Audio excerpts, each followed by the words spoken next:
what's up? This is Amyx, the creative entrepreneur, founder of the Passionpreneur Academy and creator of the Passionpreneur Blueprint. Now, I remember the year, it was 2009, and I just got off tour and performing in a band called Trade Cities that I helped co-founded. And we just got done playing one of the biggest Christian rock festivals in America. And then I realized that I was living my dream, and I hated it. I hated that I was traveling around with four other guys, that we didn't get along, and it made life miserable. And as I got home and I was eating dinner with my family that I haven't seen in a while, my sister started telling me these stories and sharing these stories, and I would remember saying, "Punk, I don't remember that. Why don't I remember that?" Because growing up, I don't remember a lot of things. I just, for whatever reason, my creative mind just doesn't remember. And she said, "Brother, it's because you weren't here. You were on tour." And I was like, "Oh, okay, I was on tour." And then she started sharing more stories. And again, I said, "Punk, why don't I remember that?" And she said, "Brother, it's again, you were at a show, you were on tour, you weren't here." And then I realized the thing that I loved, that I enjoyed doing, but I did not really enjoy doing because here was all this drama with these dudes, was taking me away from the people that I cared about. And so I had a decision to make. I said, okay, do I want to do this with different guys? Like, do I want to go back on tour, just create a different band and go out and do this again? Or is there something else? And I picked up a book during that time that absolutely changed my life. It was The 4-Hour Workweek by Tim Ferriss.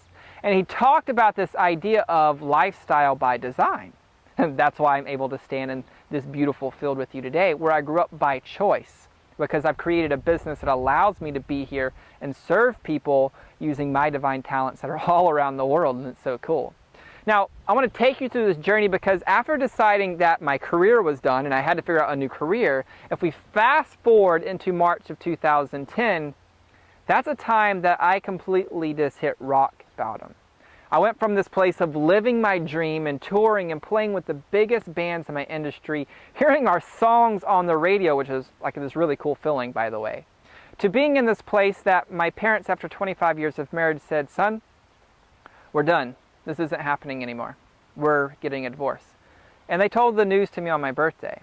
The girl whom I thought was the one and that I would marry, and I was living with at the time, came home and said, "You got to get out of the house. It's time for you to go." My mom, after several weeks of her divorce, was standing on a ladder and she fell over backwards and landed just like on concrete, and she shattered one of her lower vertebrae. And luckily, she didn't. It just was like just a bit from being paralyzed. At this time, I didn't have a vehicle to drive, and I live in Texas. And if you've ever been in Texas, you know that you have to have a vehicle to get to places. And I just finished up this contract job that had very little money, and my ego had managed to push away everybody that I'd cared about. I didn't know what to do. It left me just in this world, this vortex that was just spinning out of control. So I did the only thing that I knew to do. I returned home. And I remember walking in to my dad's place, and at this time he was with his girlfriend, he was working on his motorhome, and I remember I just walked in, head down. I had nothing, didn't know what to do, what was going on. I remember walking in through the back door and sitting on his couch. Didn't even make eye contact with my father when I walked in. Didn't say hi, didn't say anything. I sat on the couch, he came in and he said, "AJ, dude, you good? You okay?"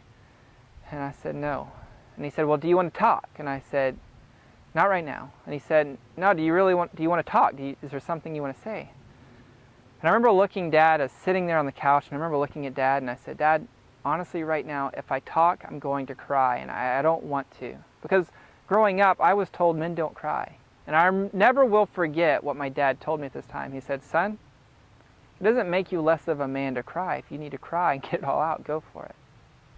And I remember for the first time at 25 years old, pouring my heart out and sharing everything. Telling him that I didn't know what to do, and tears were streaming down my face. And we're saying, "Dad, I don't know what to do. Everything that I've ever known in my entire life is gone."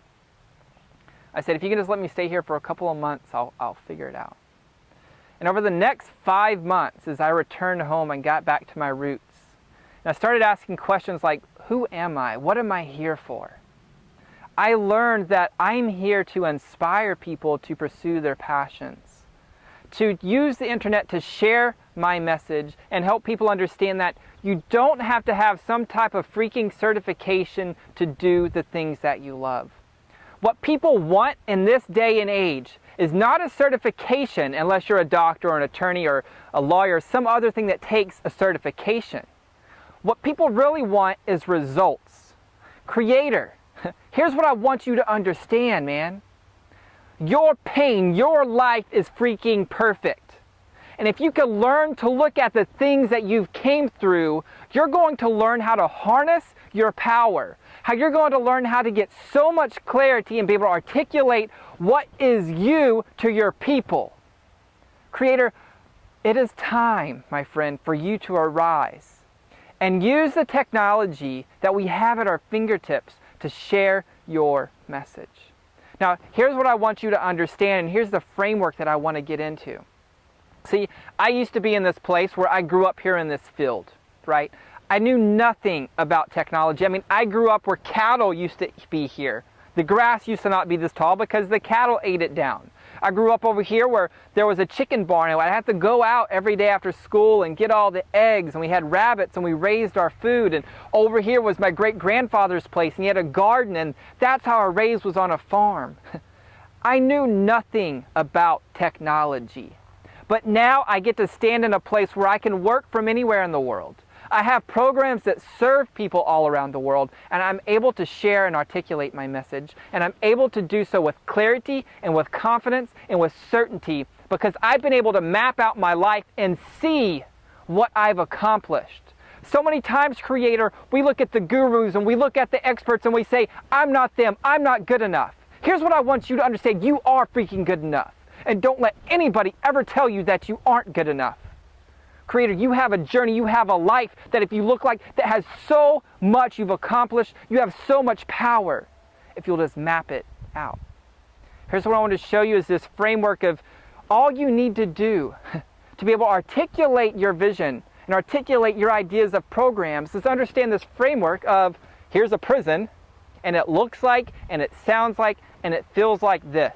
And now over here, I'm in this paradise, and it looks like, and it sounds like, and it feels like this.